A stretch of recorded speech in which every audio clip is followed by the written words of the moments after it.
Does your day-to-day life ever just start to feel stale and exhausting? Today we're addressing a problem that I have faced many times in my life and that you may be facing right now, where life just starts to feel repetitive, boring, and you just kind of start to feel like you're on the hamster wheel. When we feel low energy, unmotivated, and bored with our life, we're often less creative and less productive. I'm not talking about low caloric energy, but low mental energy. Everything we want in life is on the other side of the activation energy needed to get off the couch and get after it, whether it's goals for our health, career, relationships, or literally anything. So today I'm going to share the micro habits and tools that I use when I have a new goal, I want to refresh, or I just want to level up my life. These are small tweaks that you can make to your day-to-day to energize your routines, projects you're working on, health and fitness, and overall well-being. You can kind of think of this video like a menu. You can pick out a couple things that you want to try and test out, or you can try everything and see what sticks. Let's walk through the timestamps of the tools I'll be talking about today in case you want to jump around. First, how could this be fun? Then adventures, learn something new, thinking walks, and create a system. Quickly, first thing, what's a micro habit? I define it as a small change or shift you can make in your day-to-day with an outsized impact on your life. So things that don't require a lot from you but pay huge dividends. And by the way, if you're new here, hi, my name is Cadence and I'm so happy to have you on this channel. I share and test evidence-based health and fitness tools so we can reach our goals together. Let's get into these energizing practices. How could this be fun? The challenge is, for the hardest things in your day-to-day, ask yourself, how could this be fun? Here's an example from my life and how I applied this tool. I used to really struggle with editing my videos, especially these sit-down chat type videos where a lot of the editing consists of cutting out pauses or seeing if I repeat things multiple times and picking the best version and things like that. All it took for me to start really loving and enjoying the editing process was challenging myself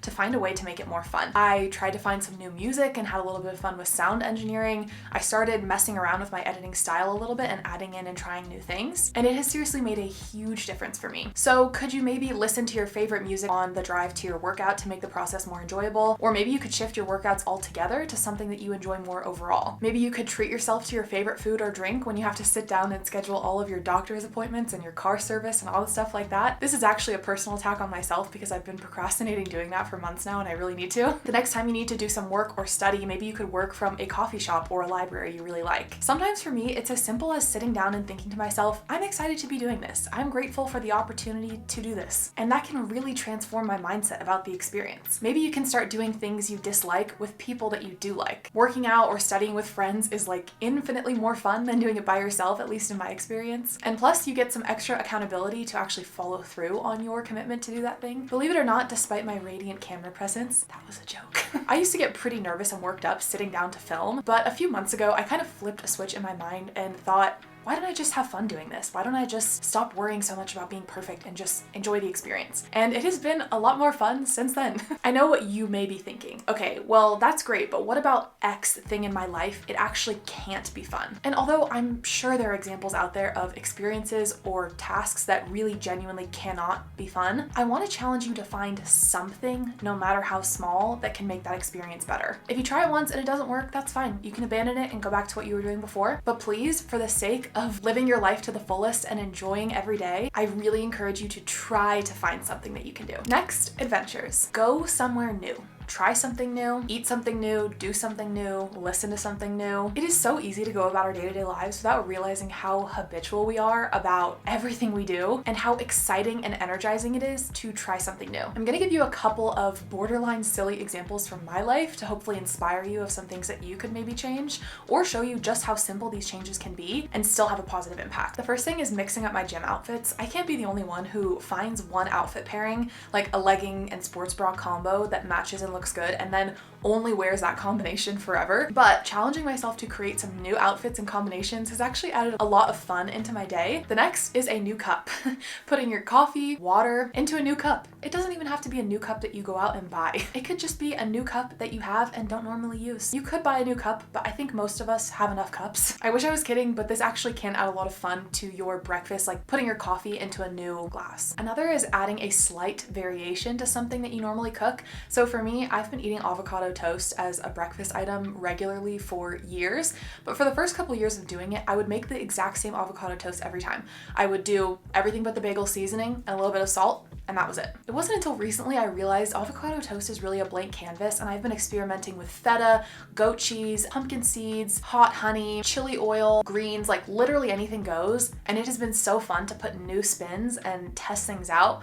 even on something that I eat all the time. You could try a new coffee shop, restaurant, grocery store. You could do your homework at a different place in your house than you normally do. Like maybe you sit at your desk and instead you go to your dining table. You could try a new brand or a new flavor of the protein bar that you normally get. Listen to a podcast, read a new book, watch a new YouTube channel. I know this may sound silly to some people, but don't knock it until you try it. It is so easy to do and it is really fun. Create a learning practice. I found that a lot of people think they don't like learning when really they actually just didn't like school, and when they're learning about something they enjoy, they really do love it. Since I was little, I have loved learning about science, but I know that's not everyone's cup of tea. Maybe you love business or car mechanics or productivity, or you want to learn French. Creating a practice of learning in our day-to-day lives, or even just on a weekly basis, is one of the most fun and energizing things that you can add into your day. I find it really helps me to feel like things are new. I feel like I'm progressing and growing as a person, and I love the feeling of accomplishment when I learn something new and integrate it into my life. If you're short on time, you can add in this learning practice while you're doing other things.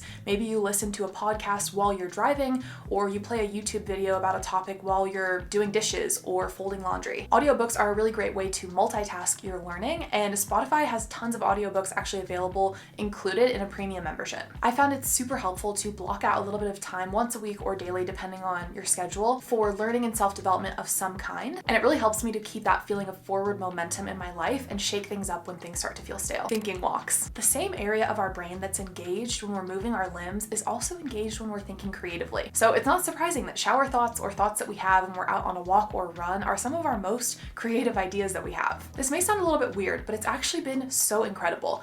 I love planning my YouTube videos while walking on the treadmill at the gym. I have my best ideas when I'm on the move, and it's really cool to learn about the shared brain area that explains why that happened. One practice that I really love is going on a walk with a purposefully empty mind to see what ideas come to me. If I'm bored, I will play some like meditative music in the background, but I try not to play any podcast or audiobooks or anything that's distracting, just so that I can really let my mind be open to whatever ideas pop up. And this is how I get some of my best ideas about YouTube, health, and just life. I know for me personally, the idea of spending even a moment of my life in silence without having some kind of podcast or video or music or entertainment is kind of crazy. I'm one of those people who doesn't spend a moment alone with my thoughts. I'm constantly working on something or listening to something, and if you're that way, trust me, it's so worth it to schedule in a little bit of time to have a purposefully empty mind, and even better if you can do it while moving. Last, create a system. This last tool is a little bit more about how you can speed through the areas of your life that you don't enjoy as much more efficiently and make more time for yourself to spend on the things that really energize you. There are things in our day-to-day that we just can't get around, commitments we need to fulfill for work or school or whatever else. I think of a system as a way to do the things that I want or need to do more efficiently without stressing about remembering everything I need to do and in what order. It's sort of like a step-by-step process. For me, this often includes things like checklists, templates, reminders, calendars, and sometimes I use tools like Notion or Apple Notes. The biggest red flag to me that I should create a system for something is when I'm doing similar things over and over, copy and pasting things, or I'm just trying to remember and hold a bunch of stuff in my head that starts to stress me out. For example, my YouTube video editing system includes an asset folder with all of the transitions, sounds, and music that I reuse across videos, a Notion checklist of what I need to do while editing and in what order, and a separate calendar on Google Calendar specifically for editing so I can block out time and remind myself of what I need to be doing when. If you can believe it, I used to just randomly sit down to edit whenever I felt like it and try to remember all of the things I need to do in an exact order, and obviously I would make a lot of mistakes and waste a ton of time. You could create systems for basically anything in your life. Here's some other ideas. Maybe for cleaning or doing chores around your house, your workout schedule, or your weekly menu for what you're gonna eat and cook during the week, or basically any project you're doing for work or school. When you're repeating the same things over and over, make a template, make a system. If you work a corporate job, people love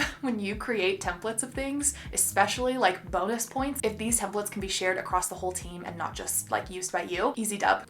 I've created templates and systems for basically everything in my life, from planning videos to editing to weekly menu planning to working out. It's been so transformative and made space for me mentally to use my brain for what it's intended for, which is creativity, learning, development, not for remembering random tasks and when and how they need to be done. So now all we have to do is actually build these habits, and even small habits like these can be really challenging to build. If you want some help on the habit building side of things, check out my video on tools for building habits that actually work. I'll link it up here and down below. If you found this video helpful, the best way to support my channel is leave a like and hit subscribe if you'd like to see more from me. And I will see you next time.